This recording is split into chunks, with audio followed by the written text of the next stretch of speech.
Here are great people working to solve the problem, so I'm thrilled to be here.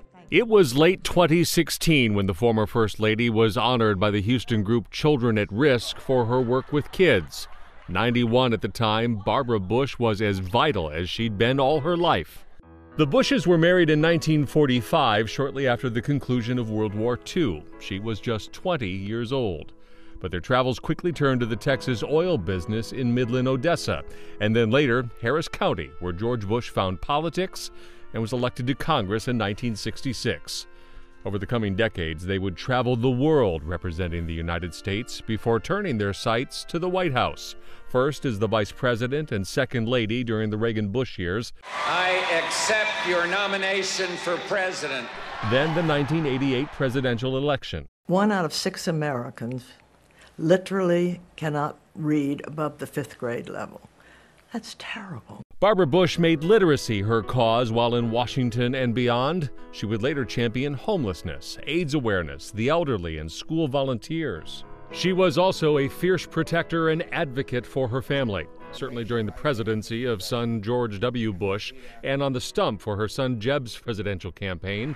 All along, this mother of 6, whose daughter Robin died at the age of 3 from leukemia, was seen as an invaluable asset for the country, a grandmotherly persona that could belie a forthright outspokenness.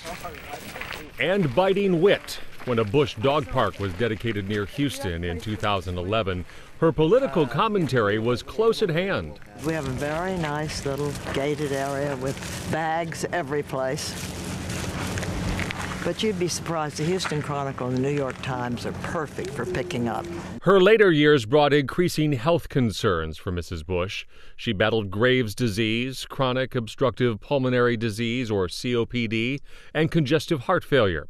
Just over a year ago, she and President Bush were both hospitalized for fatigue and respiratory problems. In retirement, the Bushes made Houston their home, often to the adulation of many fans, whether it was sneaking a smooch on the Texans' kiss cam,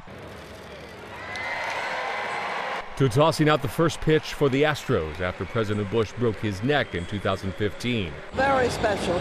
See how much they love him. Mrs. Bush often knew just the right words. Don't ever stop saying, yes, I can. In the end, they were some of the greatest cheerleaders for those they loved and cared for, people, communities, countries, leaving a lasting memory of service that spanned generations.